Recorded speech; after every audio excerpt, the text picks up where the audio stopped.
Halo semuanya, kembali lagi bersama Candela Course.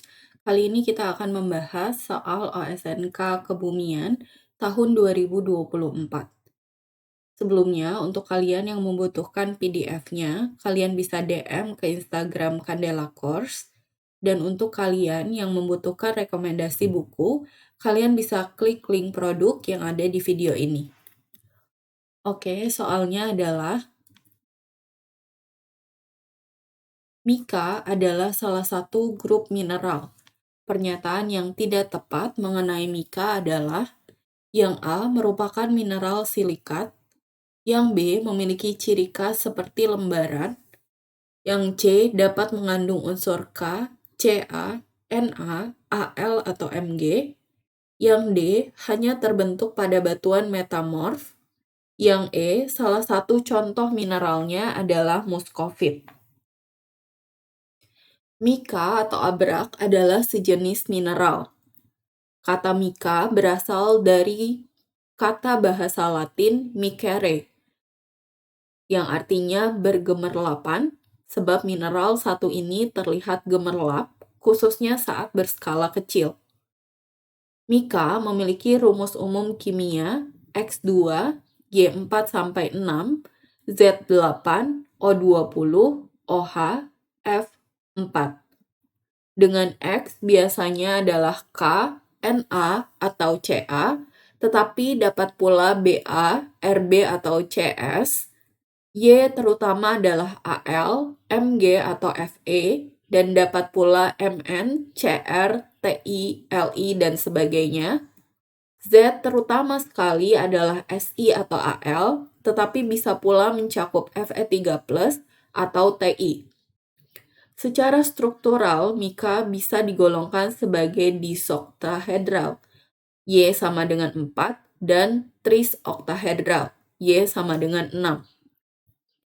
Jika ion X adalah K atau Na, maka mika itu termasuk golongan common atau umum.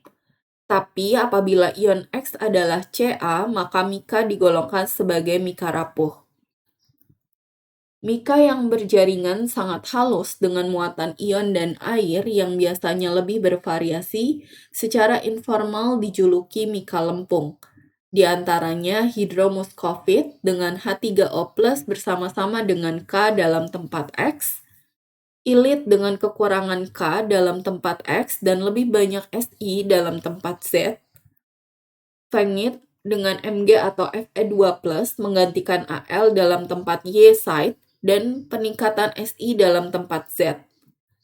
Karena memiliki kuat dielektrik yang tinggi dan stabilitas kimiawi yang sempurna, mika sering dijadikan bahan pembuatan kondensator untuk penerapan frekuensi radio. Selain digunakan sebagai insulator dalam alat listrik tegangan tinggi, mika yang juga merupakan bias ganda biasanya digunakan untuk membuat lempeng gelombang paruh. Karena tahan panas, mikalah yang digunakan, bukannya kaca, dalam berbagai jendela untuk kompor dan pemanas minyak tanah. Mika juga dipakai untuk memisahkan konduktor listrik dalam kabel yang dirancang untuk memiliki sebuah tingkat tahan api agar menyediakan integritas sirkuit. Idenya adalah mencegah bersatunya konduktor yang terbuat dari logam agar tidak terjadinya konsleting sehingga kabel tetap operasional saat kebakaran terjadi. Ini penting untuk berbagai aplikasi seperti penerangan darurat. Ilit atau mika lempung memiliki kapasitas tukar kation untuk lempung 2:1. Ion-ion K+ di antara lapisan-lapisan mika mencegah pembengkakan dengan menghalangi molekul air. Karena bisa ditekan menjadi film atau sapu tipis, mika sering digunakan pada tabung Geiger-Müller untuk mendeteksi penetrasi rendahnya partikel alfa. Aventurin merupakan salah satu variasi kuarsa dengan inklusi mika yang digunakan sebagai sebuah batu permata. Pelat mika hasil kempaan sering digunakan sebagai pengganti kaca dalam rumah kaca. Beberapa merek pasta gigi menyertakan mika putih serbuk yang berfungsi sebagai sebuah amplas atau abrasi yang ringan untuk membantu pemolesan pada permukaan gigi, serta menambahkan keindahan bersifat kosmetik ke pasta gigi yang tampak lebih berkilauan. Gemerlap dari mika digunakan pula dalam riasan karena membuat kulit tampak berseri-seri dengan jernih atau menolong menyamarkan ketidaksempurnaan. Pelat mika digunakan pula untuk menyediakan struktur bagi kawat pemanas seperti kantal, nikrom, dan lain-lain dalam unsur pemanasan dan bertahan sampai 900 derajat Celcius atau 1650 derajat Fahrenheit. Penggunaan mika yang lain adalah sebagai substrat dalam produksi permukaan sapu tipis yang ultra flat seperti permukaan emas. Meski permukaan sapu terendapkan masih kasar dikarenakan kinetik endap, bagian belakangnya saput atau film pada antarmuka mika film menyediakan kedataran yang amat sangat atau ultraflat ketika saput dihilangkan dari substrat. Mika muscovite merupakan substrat paling umum bagi penyiapan sampel untuk atomic force microscope. Permukaan mika yang baru saja dibelah telah digunakan sebagai substrat pencitraan yang bersih dalam atomic force microscope, sebagai misal membolehkan pencitraan berbagai saput atau lapisan bismut, glikoprotein plasma, membran sel, dan berbagai molekul asam deoksiribonukleat.